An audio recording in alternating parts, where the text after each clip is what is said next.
I'm here today with my friend Chris Hedges. He writes at Bob Shear's Shear Post, and he has many wonderful books about the political economy of this world. The most recent is America, the Farewell Tour. I understand next year he's got a book coming out on mass incarceration, and I look forward to that. Historically, Chris was a reporter and worked primarily with the New York Times for about 20 years in the Middle East and in the Balkan region. Lastly, and on a personal note, Chris and I shared great admiration for a mutual friend, James Cone, who passed away a couple of years ago. But I remember enjoying many conversations with you and he and a couple of dinners together. And I just wanted to remember him as you and I get together. At any rate, Chris, thanks for joining. Thanks for being here. And tell me, as you look, we're in the middle of this tumultuous year, presidential election, a pandemic that seems to have intensified. And I'm just curious, what are you seeing? And what are you seeing that gives you alarm? What are you not seeing you wish you were seeing? And what are you seeing that gives you some basis for hope? Well, the structures of democratic capitalism have been severely weakened. That's a decades-long process, probably begun, if you want to start date, around 1971 with the Powell memo. That's the memo by Lewis Powell, who was the chief attorney for the Chamber of Commerce, that laid out a kind of blueprint by which corporate America could respond to what the political scientist Samuel Huntington called derisively America's excess of democracy. Those were the rise of popular grassroots movements, not just the anti-war movement, but the feminist movement, the ecological movement, Earth Day. Ralph Nader, by the way, was the original organizer of Earth Day. Citizens action committees led by Nader. Nader was actually named in that memo as a target. And what we've seen since is a frontal assault against all popular movements that gave not only a voice but power to the citizenry, especially labor unions. If we all remember Reagan going after the air traffic controllers union, but this has culminated with right to work laws. So at this point, about 6% of the labor force is unionized. And then, of course, we've seen all of the policies, deindustrialization, turbocharged by NAFTA, the destruction of social programs such as welfare. Again, that was the Clinton administration. That was a Democratic administration. So welfare is, in essence, eradicated. And 70% of the original recipients of welfare were children. You saw the repeal of the 1933 law Glass-Steagall, which had put a firewall between commercial and investment banks. That was destroyed, which precipitated the global meltdown. It's interesting that Canada, which did under Chrétien, did not tear down those firewalls and thus did not have a banking crisis with the global meltdown. You saw constant deregulation, including of the FCC, which as a journalist was important because that allowed the consolidation of especially electronic media, but not exclusively, into the hands of about a half dozen corporations that control what about 90% of Americans listen to and watch. You saw a defunding of public television and public radio, which then became dependent on corporate money. So if you went back and looked at public television in the 1970s, you could see critics, corporate critics, critics of imperialism like Noam Chomsky, Howard Zinn, even earlier, before he was assassinated, Malcolm X. But all of that's been eradicated. And we've reconfigured the capitalist democracy into a system of oligarchy. It's been seized by global speculators who have carried out, because their lobbyists write the legislation, virtual tax boycotts. Amazon didn't pay taxes, at least last year. In fact, it got money back. You've seen a massive consolidation of personal wealth in terms of the hands of the billionaire class, and I think most egregiously that money corrupted the Democratic Party, and that was a conscious decision by Tony Coelho, a congressman in California, who, along with Clinton, realized that they could get corporate money if they did corporate bidding. And David K. Johnston wrote a good book, No Free Lunch, where he talks about how that effort to attract corporate dollars just began this massive rewriting of tax laws. If you go back under Eisenhower, the wealthiest segment of the population and the wealthiest corporations paid 91% income tax, and so what you saw, and I learned much of this from Ralph Nader, who was turned into a pariah consciously, is that they pushed out the real liberal wing of the Democratic Party. Ralph himself wrote, I think, 24 pieces of legislation, consumer protection, the Mine and Safety Act, the Clean Water Act. This was all Nader, but it was pushed through by liberal senators, Proxmire, Fulbright, and others. Wellstone, maybe being one of the last. All of these people were pushed out of the Democratic Party and replaced with this faux liberal, I would call them faux liberals, figures like Obama, figures like Clinton, who spoke in that traditional feel you're paying language of the Democratic Party, but served the interests of Wall Street. Cornel West called Barack Obama a black mascot for Wall Street, which was correct. And what you really got was the transformation of the Democratic Party into the Republican Party. The Republican Party was pushed so far to the right that it just became insane, and we're watching its insanity at the moment. But this left the working class absolutely bereft. And the Democratic establishment essentially justifies this savage assault by being tolerant on issues of sexual identity and race. You see Biden attempting to put women and Buttigieg, who's gay, and people of color on the cabinet. But this is just corporate colonialism. They certainly serve, like Obama, those centers of power. And that has completely disenfranchised and enraged, and I think that the feeling of rage is legitimate, the white working class. And I have a particular sensitivity to the dispossession of the white working class because I come out of it in Maine. And I have watched the destruction of these people where my relatives were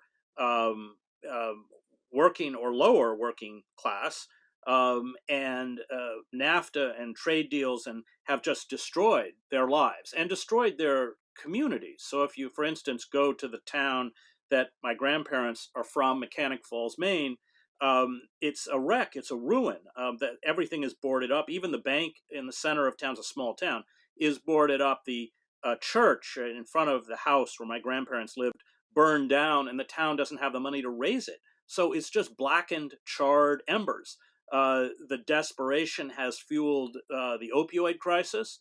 That is true throughout the country. I wrote a book, Days of Destruction, Days of Revolt, with Joe Sacco, out of West Virginia. These were sacrifice zones. We went to the poorest parts of the United States, Pine Ridge, South Dakota, Camden, New Jersey, which per capita is the poorest city in America, to say, look, this is what unfettered capitalism has done to these sacrifice zones, and now we've just become one vast sacrifice zone. And then, accompanying this dispossession of the white working class, which does express much of its rage in racist, even homophobic, Islamophobic terms. I'm not defending any of this, but I think we have to just write these people off as racists is not to understand what happened.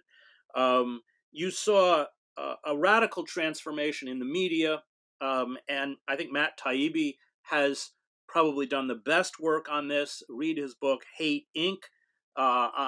It's a very good analysis of what's happened to the media landscape. One half of the cover of the book shows Sean Hannity, the other Rachel Maddow, because they do the same thing. So if you go back and look at manufacturing consent, Chomsky and Ed Herman's great work on the press, you see that the old paradigm no longer functions. That in the digital age, where there are a multiplicity of sources, the media has essentially siloed itself. It doesn't seek as the old monopolies. Remember, we used to have just one major network. The power of the New York Times, and I know because I worked for the Times for 15 years, was not the readership. The readership wasn't ever that big. The subscription base was rarely much over 1 million, but it was the power to set the agenda. So that when I was overseas, all of the networks, now these were the big kind of media stars that appeared on CBS or NBC, would actually come and knock on my hotel room at night and ask me what it was I was filing the next morning, because they knew their editors would then send them out to do a story based on what I had reported. That was the power of the New York Times. All of that's gone. And it's been replaced by partisan divides. And it has transformed publications like the New York Times into partisan outlets. The Pew Research Center did a poll last summer where they polled readers and viewers. So 91% of the people who read the New York Times identify as supporters of the Democratic Party. That's 87% for National Public Radio, 94, 95%, I can't remember, for MSNBC. And then you have the other side of the divide, where 95% of the people who watch Fox News, I hate combining Fox with the word news, identify as supporters of the Republican Party. And that has been commercially successful and even politically successful, because on all of the major issues, trade deals, endless war, wholesale surveillance, austerity programs, there's really almost no difference between the Republican and the Democratic Party. Their difference revolves around what I would call societal or ethical issues, which are not unimportant, but they're not social or political issues. And so you have this kind of what Freud called fratricides, centered around the narcissism of minor difference, and that's essentially what we're seeing. It's essentially, sweeping up, because we're all of our profiles are available, our own proclivities and habits and prejudices, and then feeding it back to us. The danger of this is that you're creating a wider divide where people can no longer communicate, where nothing is based on verifiable fact or truth. And I fault the left as much as the right for this.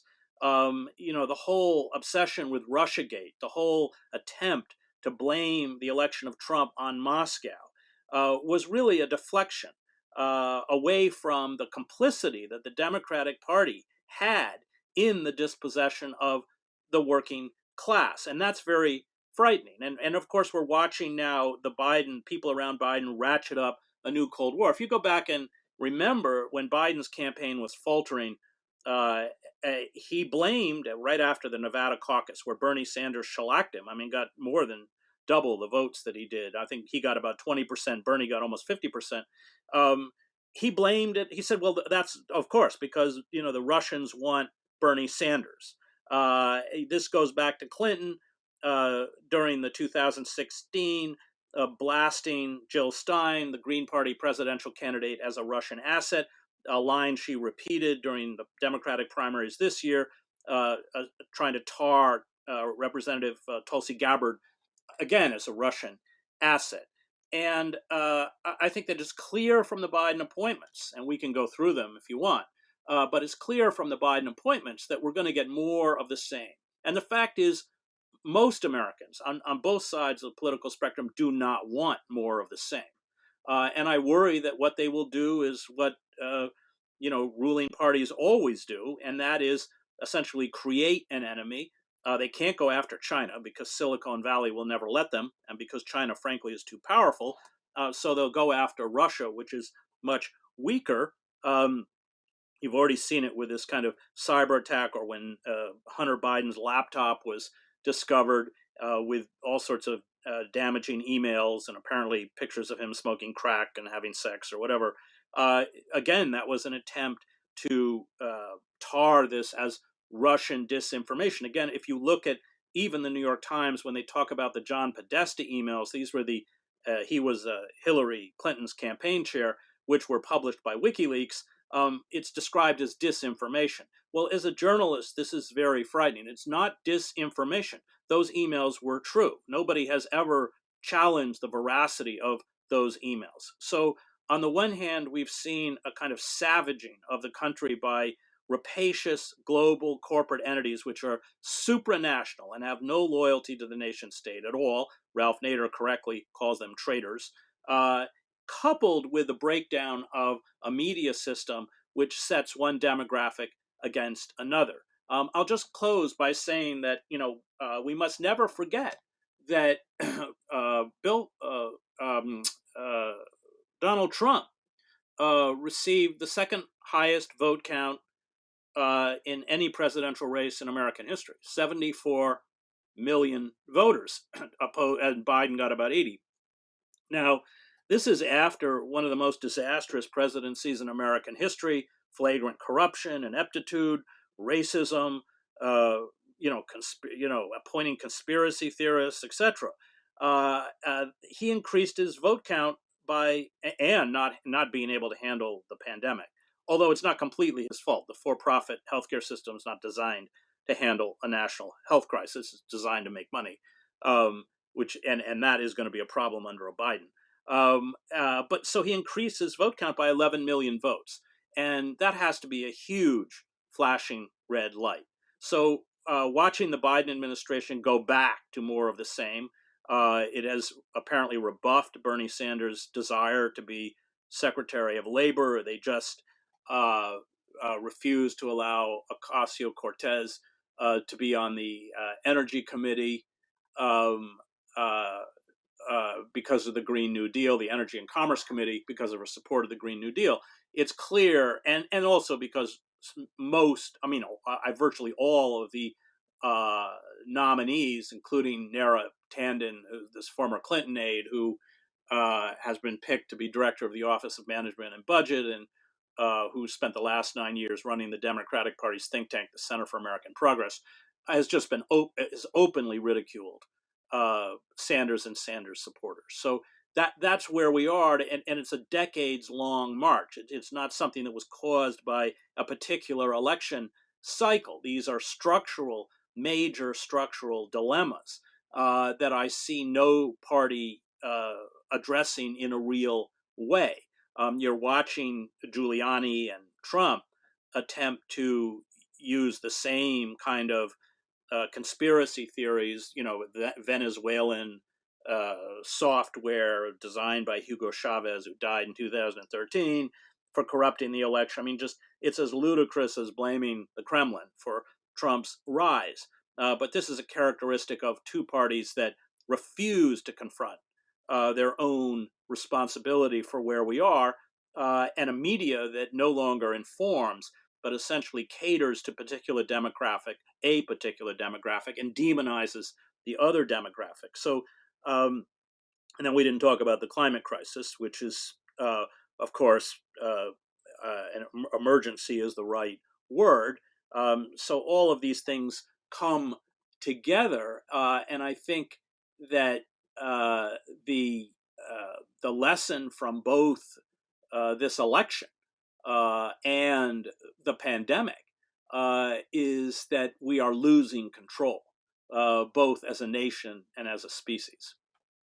Losing control in part, how would I say, because as you and Matt Taibbi discussed in your show On Contact, that the journalists have now been intimidated. They're afraid to share with the American people, how you say, what's the crux of the issue. And as a result, all of these kind of how I say, false explanations become, how I say, the bloodstream of conversation, and people can intuitively sense that people aren't addressing what fuels their despair. How do you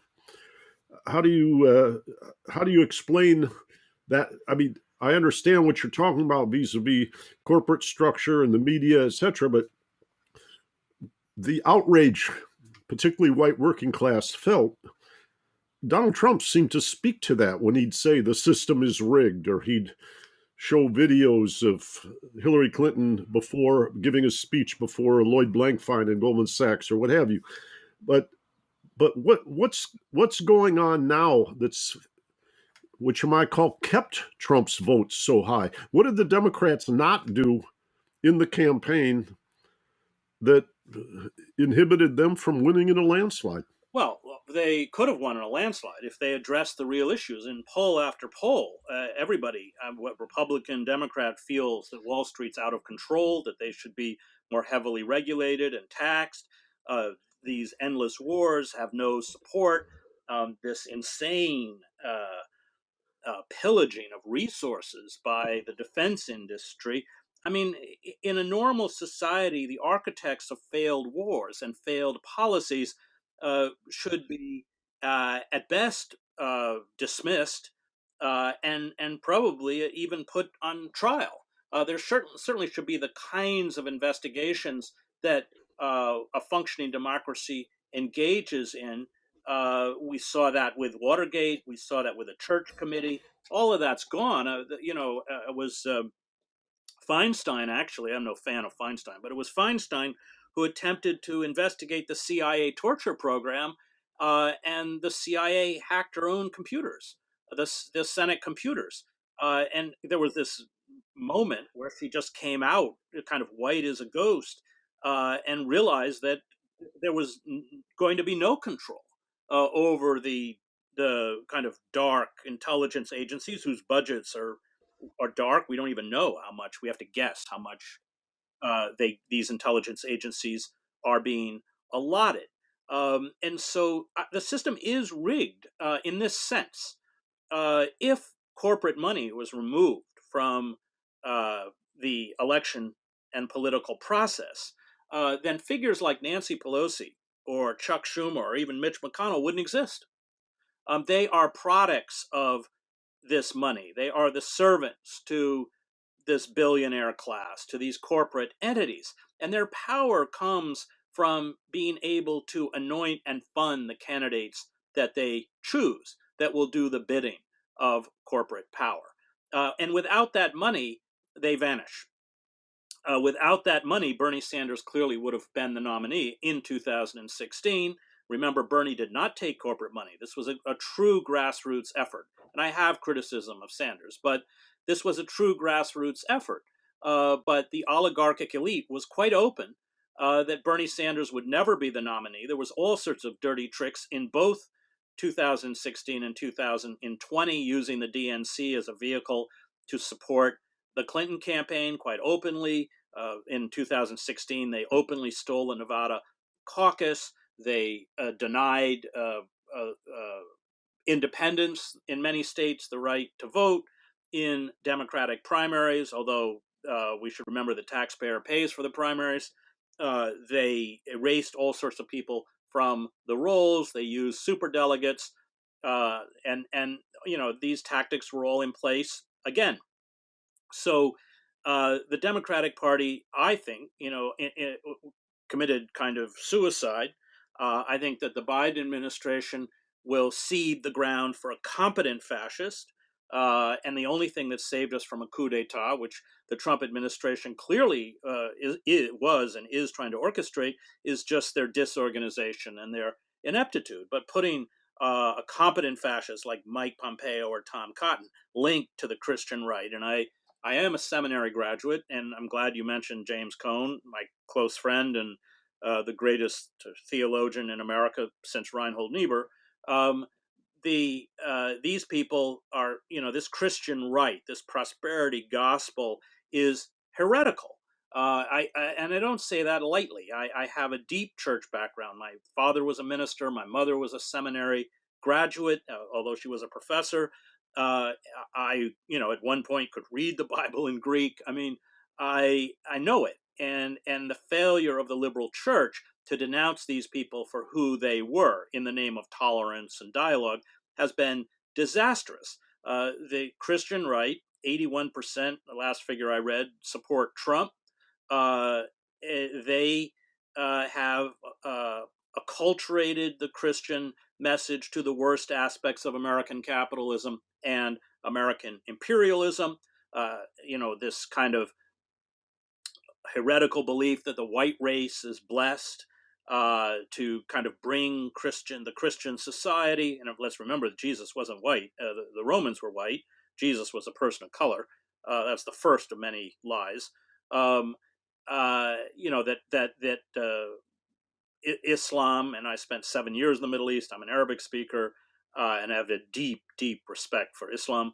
Uh, is a kind of satanic religion.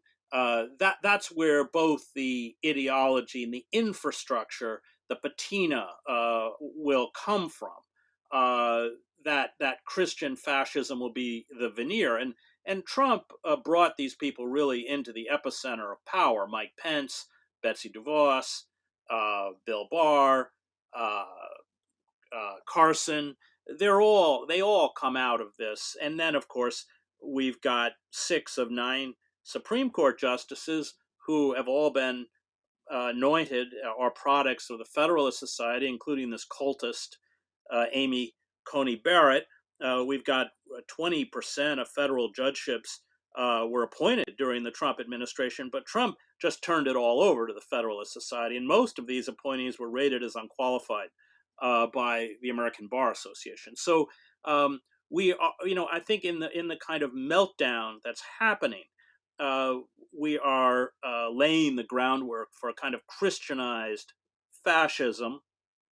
Uh, and I think that if the Democratic Party attempts to go back to what they call normal, and I think at this point it's very clear from the Biden appointments, which are drawn almost exclusively from the circles of the Democratic Party and the corporate elite, and these are the people that orchestrated the social inequality, the trade deals, the militarized police.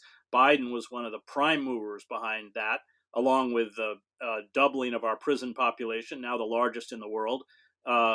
He repeatedly called for cuts to Social Security, wholesale surveillance. All of this came out of Biden and the Democrats, and the appointees that he has brought forward for his new administration are rooted completely in that corporate elite and in that ideology. And that's what I find very dangerous and very frightening. How would I say? I remember when you were talking about Nancy Pelosi, that or Chuck Schumer or whatever, that or Mitch McConnell, they're dependent on the money. Without the money, they wouldn't be there. My sense is that the system is so designed to favor money over votes as a currency for decision making that almost every elected official faces that pressure. And when we talk about different policies, not working on climate change, excessive financial deregulation, pharmaceutical monopolies, stock buybacks, aren't all of these symptoms of that malfunctioning system where money and concentrated wealth and the non-enforcement of antitrust, which further concentrates wealth, aren't these the contributing factors that render, how would I say, each politician vulnerable to defeat if they don't cope with this? So that's what needs to be reformed at They're the not going to core. reform it, because if they reform it, they're going to lose power. And Pelosi and Schumer, Yeah. they're quite aware of this. So on the one hand, the Democratic Party, look, imagine if the Democratic Party campaigned on universal health care, a guaranteed minimum wage for all, forgiveness of student debt, complete moratorium on foreclosures and evictions. an end to the wars in Iraq and Afghanistan, a government jobs program. I mean, they would sweep the elections. But of course, they wouldn't have their corporate backers like Lloyd Blankfein. I mean, Blankfein, which comes out of the criminal organization of Goldman Sachs, Blankfein made it very clear, he was the former CEO, during the elections that if, and this was, he was quoted in the New York Times, along with other high profile Democratic donors, that if Sanders was the nominee, he would vote for Trump. So what does that say? It says that the billionaire class, of course, they prefer Biden, and Silicon Valley and Wall Street at the end of the campaign pumped, we don't know how much because it was through super PACs, but significant sums of money into anti-Trump ads on behalf of Biden. Because Biden restores the kind of gravitas and decorum and civility that was lacking in the Trump administration. But the fact is they can live with either. They prefer Biden, and they got Biden over Trump. But what they weren't ever going to accept was Sanders. Even though I find Sanders' political platform quite moderate, Sanders did not go after the defense industry. Sanders was very hesitant to call out the Democratic Party in any real way. And I was outside the appropriately named Wells Fargo Center in 2016 when Sanders got up to endorse the nomination of Hillary Clinton. I was there with Cornel West.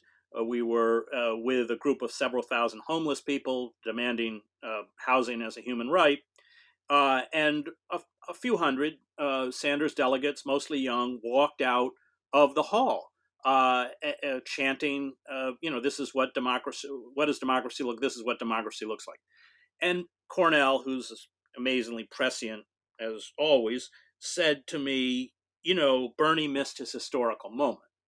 And I think that's right. I think that, and I spoke to Bernie Sanders about it. I did an event with him the night before the climate march with Bill McKibben and Naomi Klein and the Socialist City Councilwoman Shama Sawan, who Amazon is determined to remove from the city council in Seattle. And Bernie, Shama and I were pushing, particularly Shama was pushing Bernie to run as an independent, arguing correctly that the Democratic Party was never going to allow him to get the nomination. And Bernie said, well, I don't want to end up like Nader. And I thought that was a very revealing comment because Bernie wasn't wrong. He understood that if he defied the Democratic Party establishment, of course, he would no longer be able to caucus with the Democratic Party and get seniority through the Democratic Party. But the Democratic Party would also go after him in Vermont and make sure that he was not reelected to the Senate. If you defy those corporate interests, they're pretty ruthless. George McGovern was one of the last to do it when he took on the animal ag industry, and they made sure that his Senate seat was taken from him in South Dakota. After, of course, the oligarchic class, Democratic and Republican, conspiring in 1972 when he got the nomination, the Republican and Democrats conspiring to destroy the McGovern campaign, which they did. So Bernie wasn't wrong, but we're never going to build a significant resistance movement in an election cycle. And I know because I've worked with Ralph, I was Ralph's speechwriter, I know all of the impediments that both parties, but in particular the Democratic Party, throw up to third-party candidates, locking them out of the debates, constantly challenging voter lists, not because they think they're fraudulent, but because it runs up legal bills. At one point, Ralph's legal bills were over $1 million. Patty Smith and I were going around trying to raise money for him to pay it. So I think that was, and that, Sanders, I think, chose his career over, and I think, unlike most politicians, I sense that Bernie is honest. And I think that his commitment to the working class is real. I don't think it's fake like John Edwards and all these other people. But I think in the end, he just did not want to confront the monolith because he knew how destructive that monolith would be to him and to his career, and he's not wrong. But I think that also makes him kind of morally and temperamentally unfit to lead this fight. I'm reminded of a quote uh, from our friend James H. Cone in his book God of the Oppressed, where he says the only meaningful Christian response is to resist unjust suffering and to accept the painful consequence of that resistance. Now, in Bernie's case, he not necessarily a Christian, but the point is that in such a misaligned system as you're describing, we if you don't accept the painful consequence of the resistance, then the resistance is not formidable, and then things continue to careen further and further off course, deepening despair, and produce the kind of authoritarian lurches that we've seen, how you say, periodically throughout history. So the question is, and I can see from your title of your book, America, the Farewell Tour, or some of your recent articles, that I guess I would conjecture that you probably don't believe that the energy, the will of resistance can overcome the tools or the power of the other side, and that we are headed towards that danger zone again. Actually, we've kind of been in it. Trump was a symptom of that in the minds of many people, but it feels to me like we're, how do I say, Cornel West and I were texting on the day when it was announced that Biden won in Pennsylvania, which looked like would clinch sufficient electoral votes to win.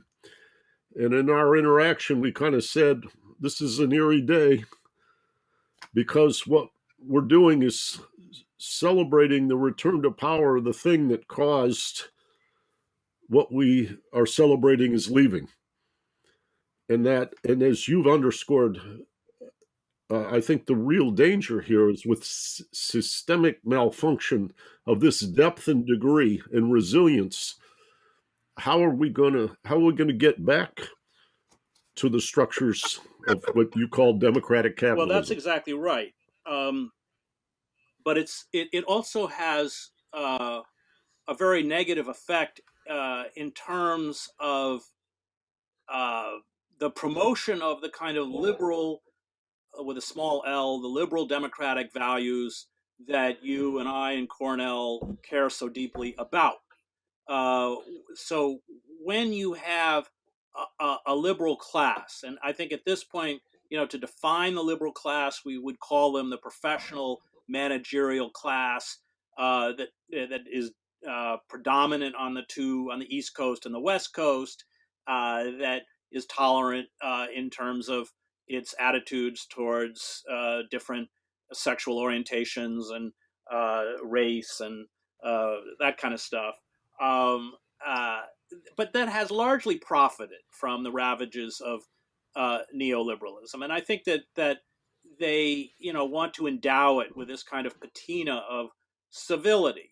Um, the problem is that all of the issues they claim to care about and to fight for, they surrender every election cycle to support figures like Clinton or Biden or Obama, who, in power, have essentially betrayed all of those uh, issues.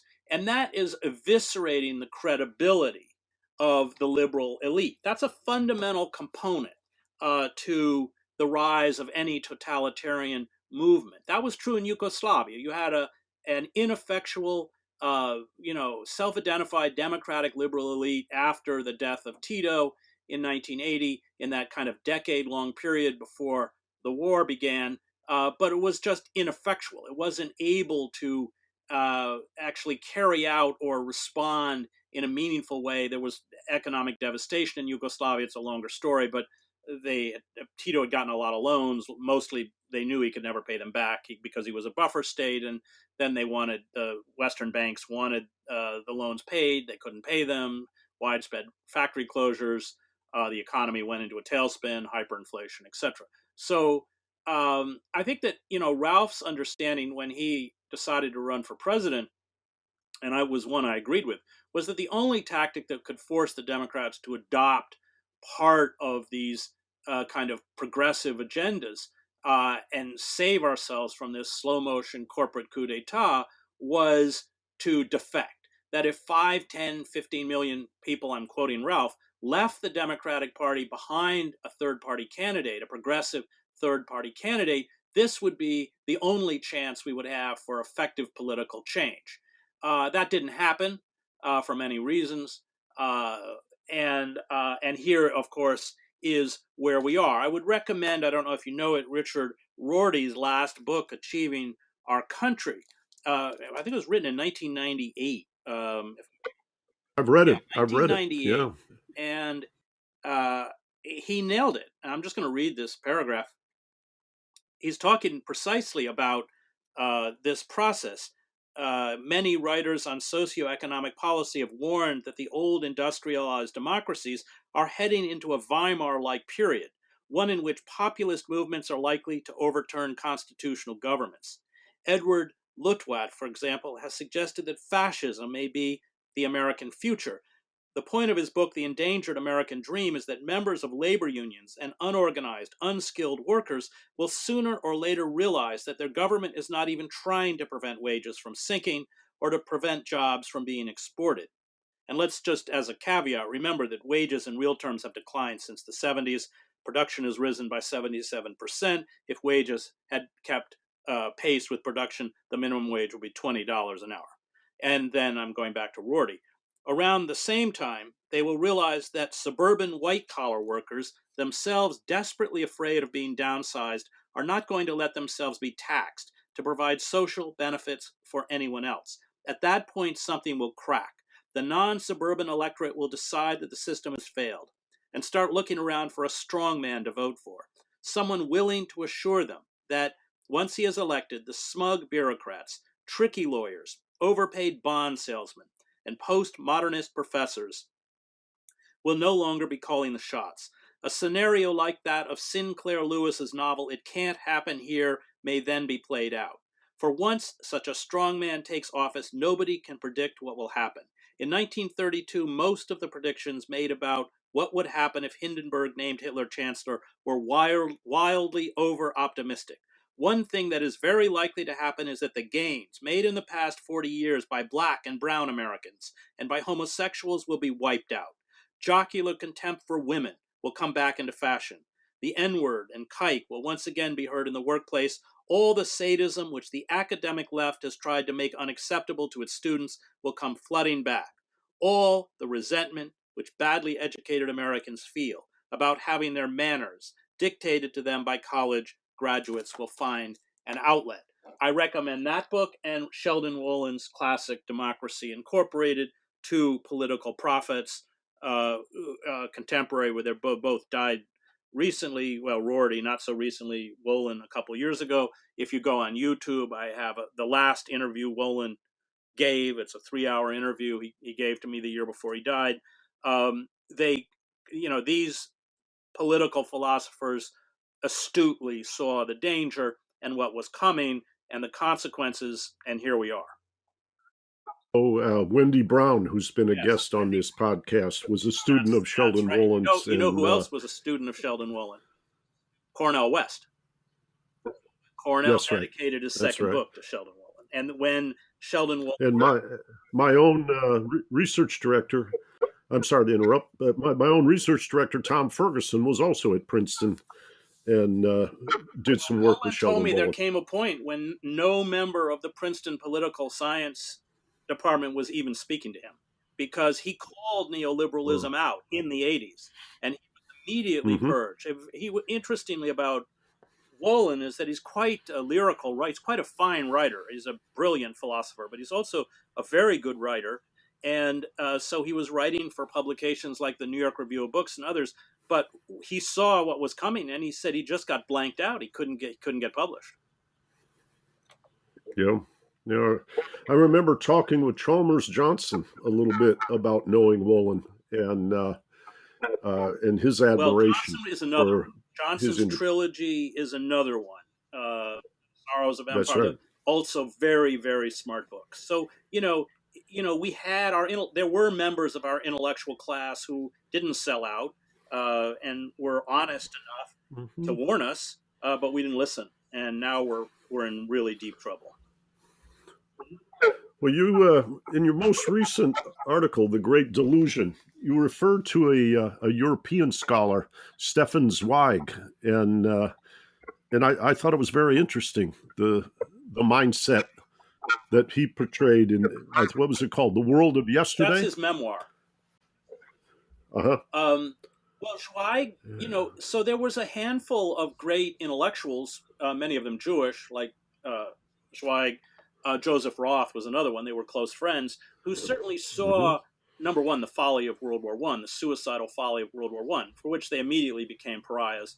And Zweig wrote this great play, Jeremiah, this anti-war play that could only be performed in Switzerland, that issued these kinds of warnings and how you turn on the prophet. So, the biblical prophet Jeremiah, who's warning Jerusalem about the eventual, when it happens, the fall of Jerusalem to the Babylonians, is just ignored and ridiculed and persecuted, and there are plots against his life. I'm talking about the biblical story.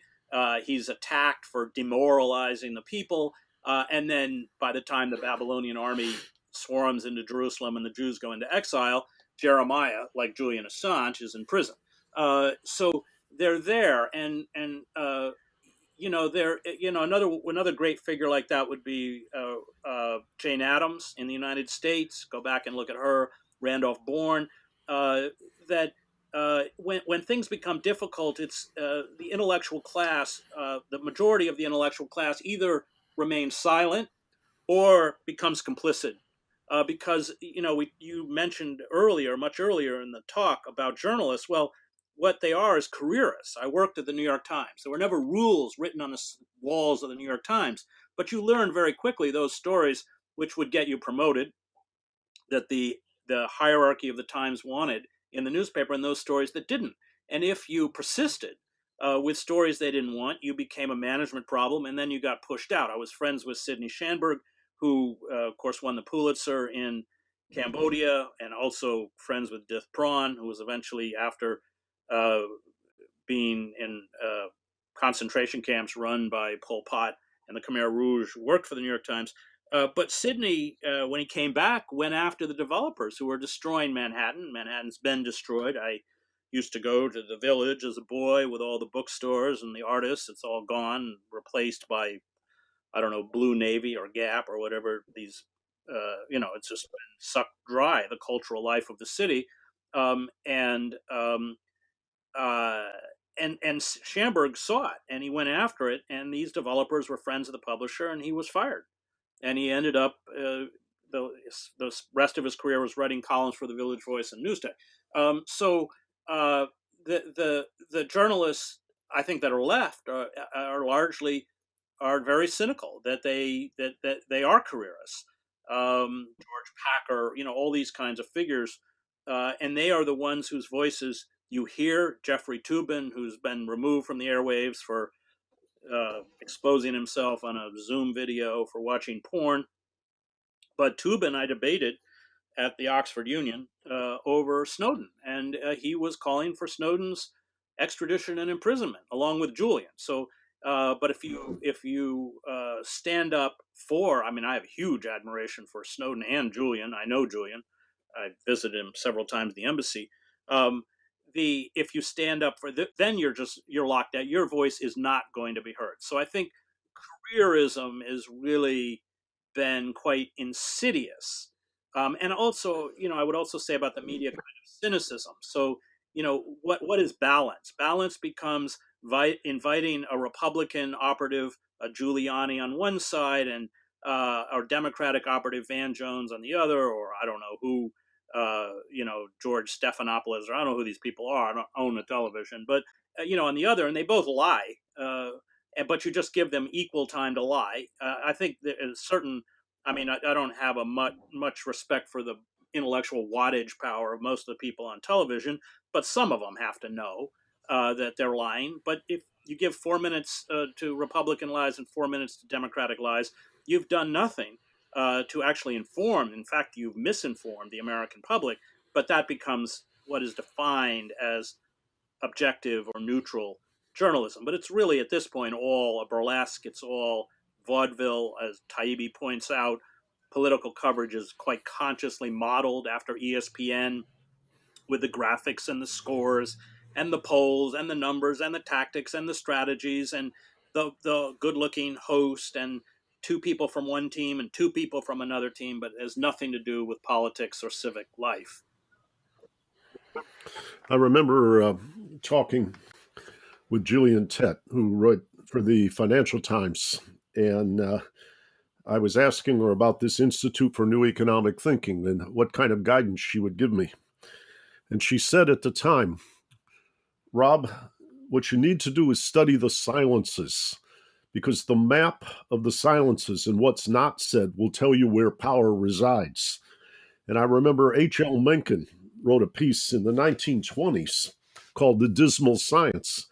And he said, and you and I can laugh a little bit, the only people he trusted less than theologians were economists, because they could see in the future what the consequences would be if they espoused a view that took on power or affected the material conditions of trustees and members of the board, et cetera, at the major universities. So he said, these people are not free.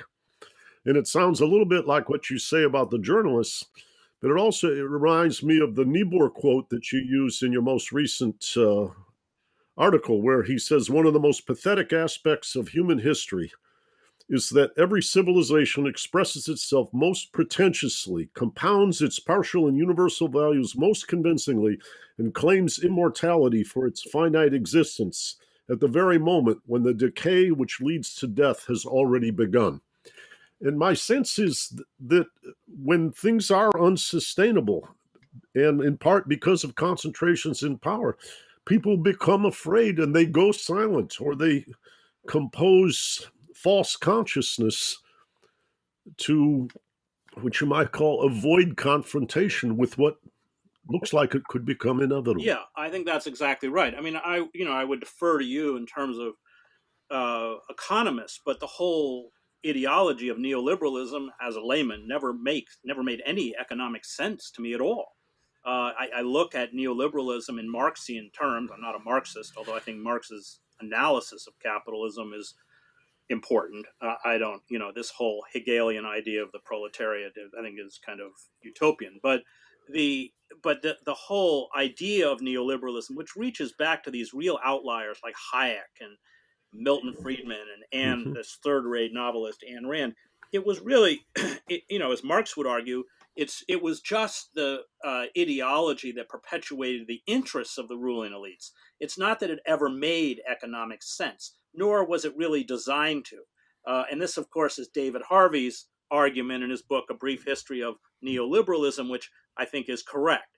And so if you wanted to advance within the university in an economics department, then you better subscribe to that mantra. Whether it makes economic sense or not is irrelevant. But you know more about this than I do.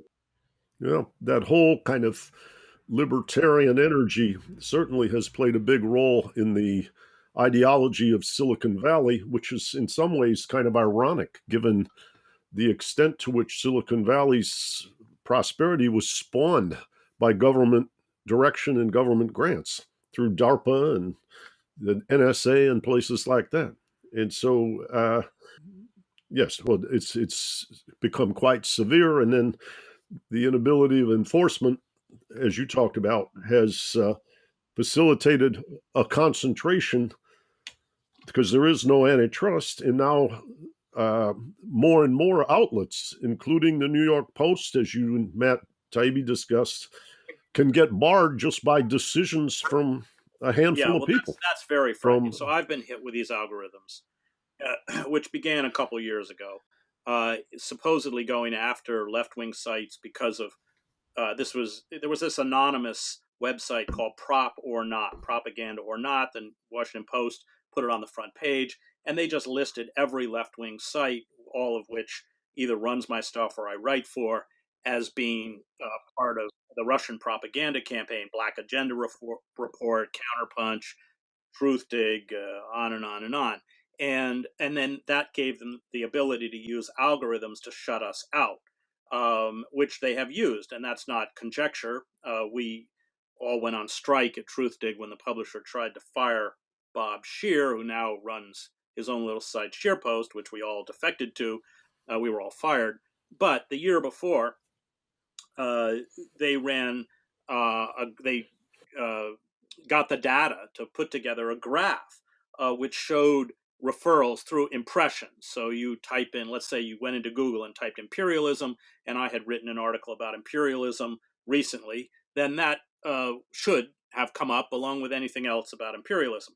But that becomes erased. So referrals to the articles that I had written on the site by impressions in that graph over a 12-month period declined from over 700,000 to below 200,000, and I'm sure it's below that now. And Taibbi, of course, has, I think, been the best on this.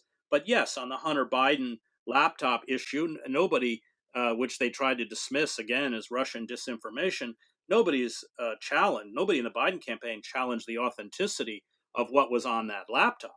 And when the New York Post reported it, which is what a journalist should do, Twitter locked them out of their own account.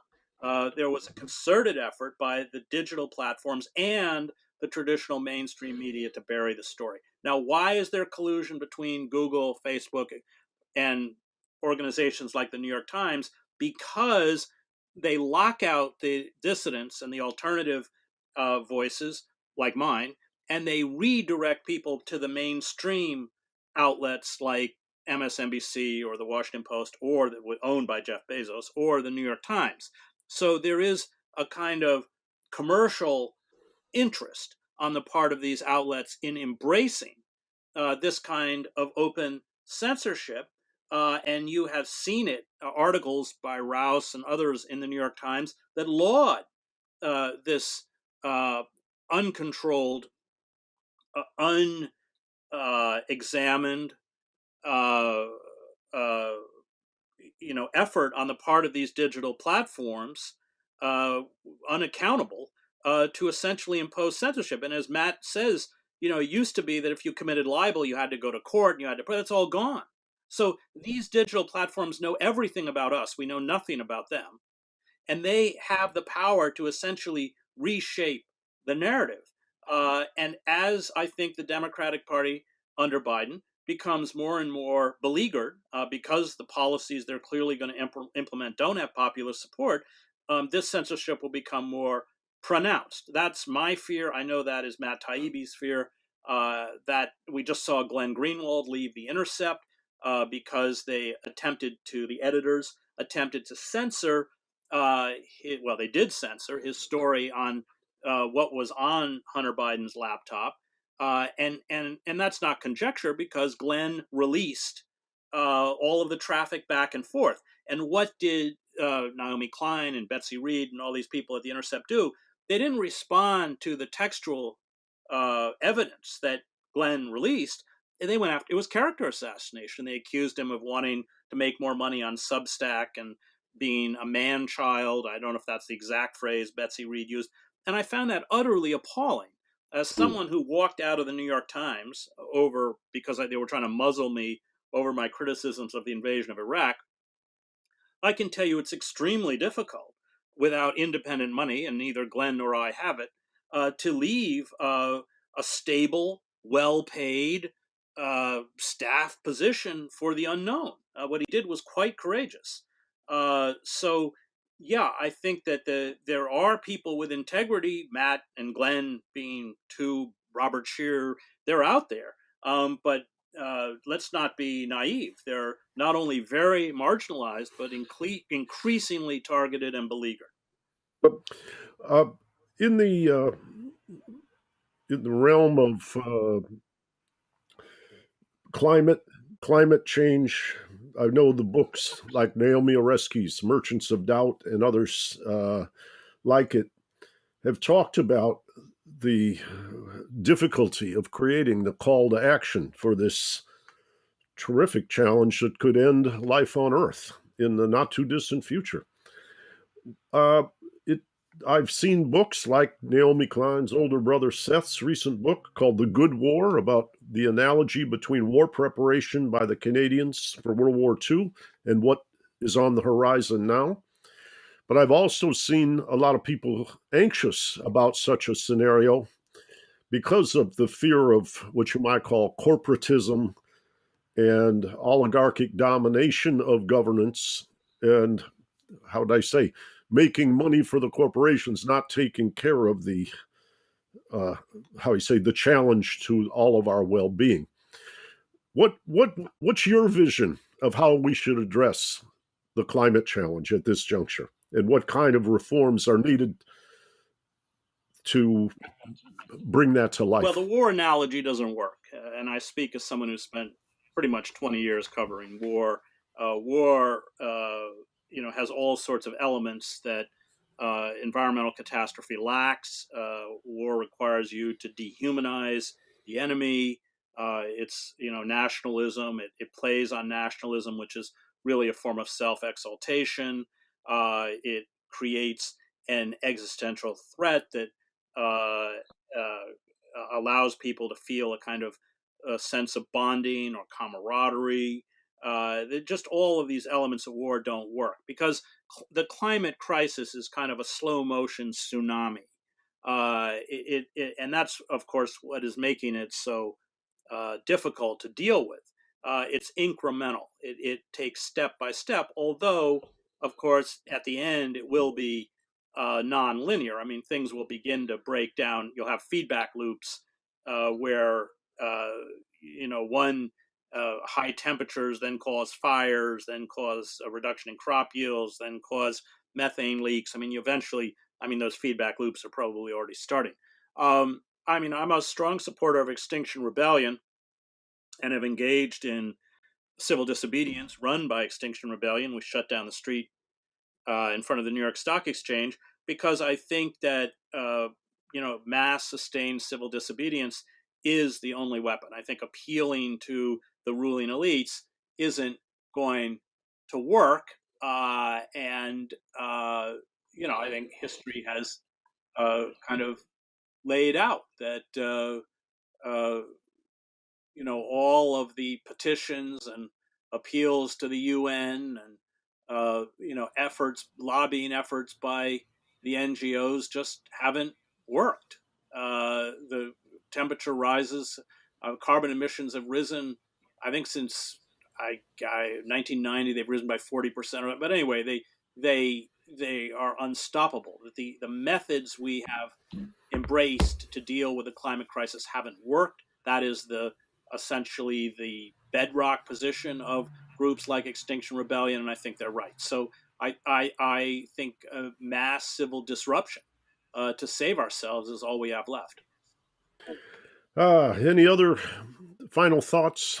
We've been covering a lot of different bases, a lot of different concern, a lot of different dysfunction, and underscored some really wonderful people in the middle and some beautiful writings. But I'm curious if you have final thoughts you'd like to share My with only our final listeners. thought, and I speak as a member of the left, is that we must build real relationships with the oppressed. I think the danger is that the oppressed become an abstraction. One that the one of the things I've liked about the George Floyd protests, number one, of course, it skews young, but also it's been led by people of color, and that I find that very heartening, by people who actually come out of the experience of urban oppression and police terror and know what they're talking about. I think been a political sophistication on the part of many of the people in the streets. They're not being gaslighted by Nancy Pelosi's Kente scarf or Muriel Brower painting 35-foot tall letters saying Black Lives Matter in front of the White House, while she also, and she's African American, while she also calls for a $50 million increase in the police budget and wants a bond issue to build a $500 million new jail. I think they get it.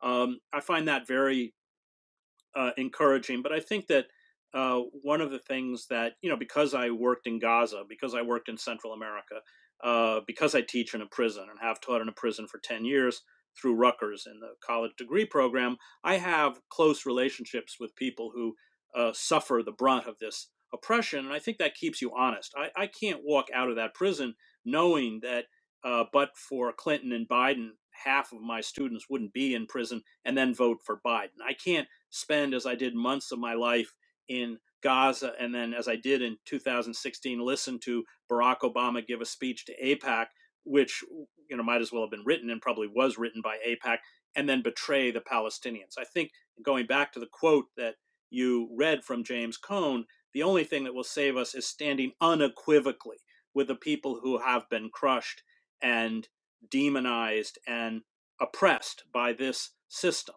And that in the short term, it may seem counterproductive, but in the long term, it gives us a kind of credibility, which I see slipping away by essentially selling ourselves out.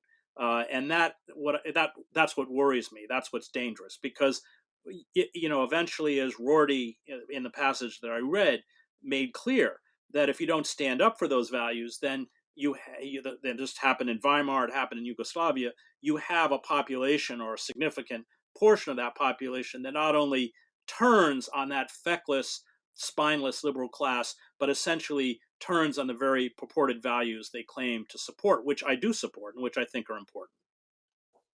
I want to underscore, as we sign off, you mentioned your work in the prisons, and I was fortunate enough to be able to join you for the showing of a play, I believe it was called Caged, that was created with you and I think Cornell and largely a number of people who had been incarcerated.